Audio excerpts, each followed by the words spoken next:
Alright, you tool addicted maniacs, I recently uploaded the Kaiweets all-in-one cable tracer and multimeter kit full-length video. But I'm also cutting that video down into two sections. That way we can focus on just the multimeter itself and just the cable tracer. In today's video, we're focusing on the cable tracer. The tool on the right is the multimeter, which is built into the bottom half of the tool, and the transmitter is built into the top half of the tool. We've got the word pair plus 9 LED lights labeled 1 through 8 plus G. Then beneath that, we've got QC with 8 LED lights. It's got the RJ11, RJ45, and QC test ports on top. RJ11 is going to be your standard analog telephone line like this one right here. It connects your landline phones, fax machines, DSL modems, things like that. Your RJ45 is going to be much larger. This is for your Ethernet computers, your routers, your LAN network devices. RJ11 is usually going to be your phone wire. It has 6 positions and 2 to 4 conductors, while the RJ45 has 8 positions and 8 conductors. By conductors, I mean those little wires that's inside there. And then we've got our receiver wand. This basically turns on by the sensitivity adjustment knob getting turned clockwise, as you see right here. Now, whenever I turned it on, this little LED right here will briefly come on. If we turn this over and look here on the bottom, we've got another RJ45 input, and the sensing probe for this is going to be right here on top of the wand. Flip it over, you'll see a little LED light mounted to the back side of it there. To activate the LED light, you push in on the red button here, and the light will come on. That way you have 2 different lights between these 2 devices. Above that, you see NCV, which represents non-contact voltage tester. If you're getting ready to work on something and you think your buddy flipped off your breaker and you just want to double check, you get close, and right there you are. It'll start beeping and flashing a red light. They let you know that there's voltage on this wire. Scan button's basically going to do the exact same thing whenever you start to trace down cables. The LED light will start flashing red instead of green, and it'll emit a beeping sound. Now, that beeping will be different depending on how close or how far away you are. You initially press in on this scan button, it's going to activate a tone detector. Now, once you plugged in the cable that you're trying to locate into the transmitter, you take your receiver over here, you turn it on. Whenever you get close to it, it'll start flashing and beeping and letting you know that that's the wire that you need to look for. There is going to be certain situations you get into where you're going to have to adjust the sensitivity range on this, and you do that by turning the dial clockwise. And as you can see, it's this far away from it, and it's already beeping, letting me know it's nearby. The receiver basically picks up an audio signal that's being sent through the wires on that cable and being transmitted out. When you adjust the sensitivity feature on the receiver, it helps dial in and magnify that signal. Now, once you plug in the bottom half of that cable to the receiver, it's going to start running a number sequence between the 2 devices. And those numbers should be in sequence as they're running side by side. If the transmitter is running 1, 2, 3, 4, then the receiver should be running 1, 2, 3, 4. That lets you know that they are in sequence. They are paired together, and there's nothing wrong with this cable. The cable could have been shut inside of a window, slammed inside of a door, somebody could have stepped on it and pinched one of the wires. If something like that was to happen and you get a break in the cable, it would let you know it right here. This was not the proper cable, it would let you know it. Whenever you're doing this test, you're going to notice that the G LED on the transmitter is not lighting up. That does not light up unless if you have a shielded cable. Now, let's say you've got your own cable crimping kit and you decided to crimp together your own wires, but you need to do a quality control test on it to make sure that it's crimped correctly. Anything can happen whenever you're crimping your own stuff together. Professionals make mistakes all the time, and so does do-it-yourselfers. You can take the crystal head and you can stick it inside the QC port on top of this transmitter, and just as soon as you plug it in, it's going to let you know if it's hooked up correctly or not. As you can see, all the red LED lights are lighting up, letting me know that this is wired correctly. If any of those wires was not wired correctly or something was loose, it would let you know because one of the LED lights would not light up. Got a bunch of different things running all over your house, to modems, computers, security devices, televisions, and all that, and they're all the same color. You don't want to start disconnecting everything. You got a security camera that doesn't work, you can unplug the security camera and you can plug the cable into the transmitter. We'll plug it into the top half of the transmitter on the RJ45 port. Now I'm going to come over here and turn on my receiver. I've got it on low sensing right now. And when you got a whole bunch of bundles like this right here, it don't hurt to put it in the highest sensing position.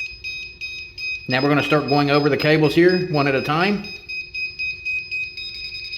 And that lets me know that that's the cable we're looking for. The quickest thing you can do is come to the back half of your boxes and start testing the boxes. And since we're going to get over here to the boxes, I'm going to go ahead and lower the sensitivity range. That way we can test them more accurately.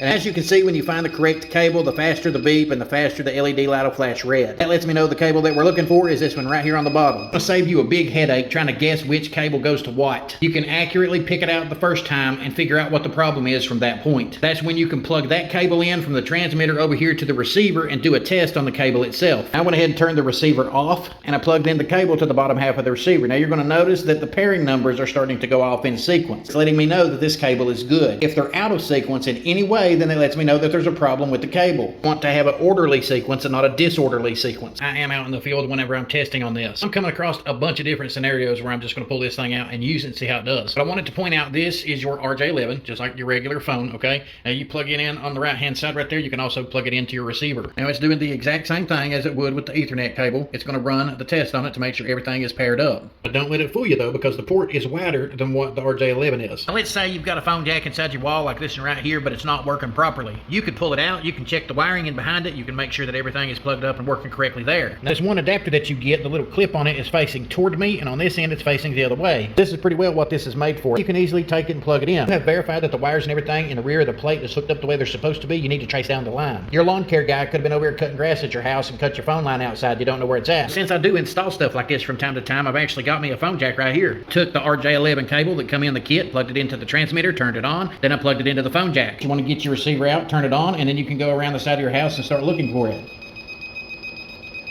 As you can see, it's transferring the signal into the phone jack and through the cable. So if you go outside and you find the cable that's cut in two, you can easily verify which one it is. And it also comes with an RJ11 adapter and a set of alligator clips. If you look at the alligator clips, you've got green and white on the black and white and orange on the red. You go outside, you start tracing down the cable and you'll find it severed in half. All you gotta do is take your alligator clips and clip on the orange and the white and the green and the white. Then you turn on your receiver, you take your test wand,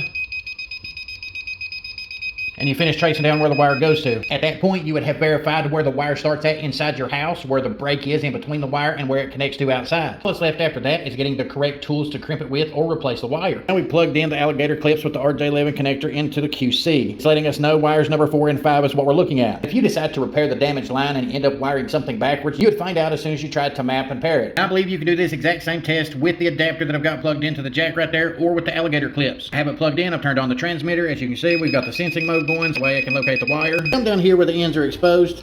I'm putting the probe right up on it, low sensitivity. That way I can get a more accurate reading. Some of these are trying to transmit a signal, other ones are not. The blue and white one definitely is. That one definitely is. So what's the problem? We can come up through here.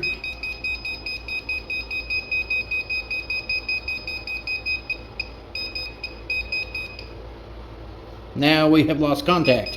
We lost contact right in that general area. And if we take this and flip it over, that's because there is a cut in the cable. That was letting me know that it was not transmitting properly through the end, and I was able to trace down through the cable and locate the break in the wire where the wires were split. Now this tool had so many features I couldn't squeeze it into 2 or 3 short reel videos, but I do got a full-length video for you to check out, or you can check out part 1 where I focused on the multimeter alone. If you have this tool, comment below and give us your feedback. If you don't, check the links in the description box and get yours today. Then you can pop that clutch, subscribe, and follow along, because we're going to test this tool in the trades.